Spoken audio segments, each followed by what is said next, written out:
Hi guys, so Anshul thinks it's a good idea to have props for this video. Come show your face. Hi guys. So you think we're gonna shoot like this? Yeah, why not? I think it looks great on me. You realize it's too big for your face.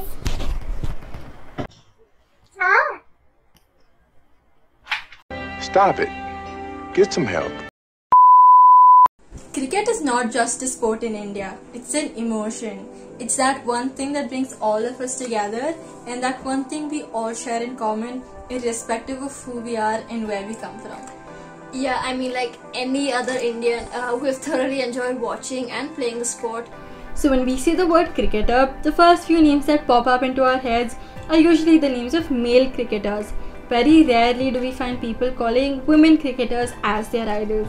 The Indian women, however, have made a mark of their own in the field of cricket. From players like Mithali Raj, who's the first Indian batsman to score 10,000 runs in women's international cricket, to Jhulan Goswami, who's the highest wicket taker in women's one-day internationals.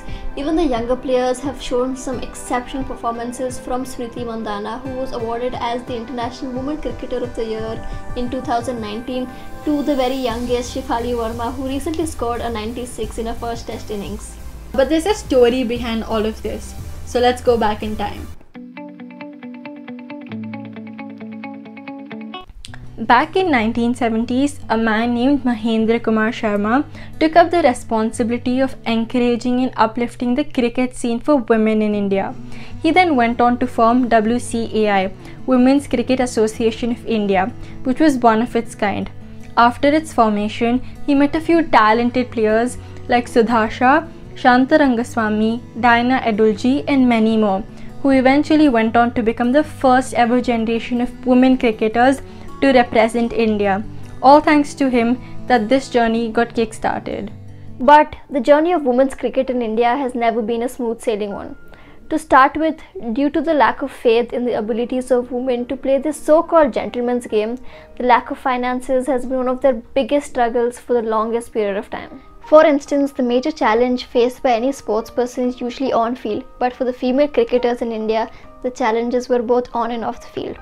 One of their biggest challenges was travel and accommodation. Usually while playing domestic matches, as soon as the teams got knocked out, they had to leave the venues immediately, which meant traveling unreserved at almost all times, be it from pantry cars, luggage vans, or sometimes even outside stinky train bathrooms. The players had to make do with whatever was available with them. In a few instances, the players had to carry their own suitcase in bullock carts from railway stations to stadiums that were very far away. When it came to accommodation, classrooms, marriage halls, badminton courts, or sometimes even railway stations were the only options that were available with them. Apart from travel and accommodation, another huge struggle women had to go through was to even find a ground to play in. This was also somehow a far-fetched idea because most of the times the stadiums were reserved for men. Even when it came to their food intake during international travels, most players, especially vegetarians, would have to survive with bread and cheese or even Maggi. This is something definitely what athletes wouldn't have loved to consume. Most of the times, the players would also go to bed starving. Eventually in 1991, the first generation cricketers like Sudha Shah, Shubhangi Kulkarni, Shanta Rangaswamy and Diana Edulji had to retire. These players lost 10 plus years of cricket and couldn't play in their peak years, all because of poor financial and organizational setup. These players also deserve to extend their careers, but now just had to disappear out of nowhere. Not much changed even after these players left. For instance, if we have to talk about the Women's World Cup, the entire budget allocated to them was Rs 1.5 crore only, whereas only a laser show for the opening ceremony of the Men's World Cup costed the BCCI Rs 4 crore alone. Not just that, Women's World Cup cricket matches were also played in such poor conditioned grounds that men players would have even refused to train in. Talking about the 2001 World Cup, the performances by the players were really poor. This was because of the lack of practice and fitness. The players played matches after really long gaps.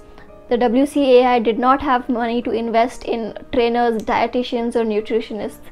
Getting a physiotherapist was a luxury back then. Most of the times, the players had to take care of themselves when they had an injury. However, in 2005, the scenarios improved a little bit. The first generation cricketers who had borne the brunt of a highly politicized WCAI stepped in. They made sure that the only focus of the 2005's team was cricket. This really helped the girls, and with some phenomenal performances, they reached the finals and were declared as the runners-up, which again sadly went unnoticed. Women's struggles did not just pertain to the associations they were playing under. Some struggles even began at home and its surroundings. Most of the players were made to feel that they had no business in playing cricket whatsoever. Most families were also concerned about their daughters' complexion and injuries, because all of that would affect their marriage lives. On a positive note, things started to change for the good after the 2017 World Cup. It was a World Cup like no other. Because of their exceptional performances, the girls reached the finals, but sadly lost the title by just 9 runs. The Indian cricket scene for women started to see a little light after this World Cup. When they came back home, they were received very warmly and people started recognizing them. Number of fans, ad campaigns, press conferences, the pay structure, all of it increased by multiple folds. Despite all these odds, no one could question the passion women had for cricket. In a country that has grown up watching men's cricket, women of all ages and backgrounds have shown and have proven that this was more than a gentleman's game. We as a country need to stand up for these women who have represented our country globally. We as citizens of this country need to get together and support these unsung heroes who have shown some exceptional performances and have had records which have upheld the standards of cricket in India. It's time to give back. These girls dared to step into the unknown and entered a field that predominantly belonged to men. Hence, they cannot be sidelined. The women are here to stay and no one can strike them off.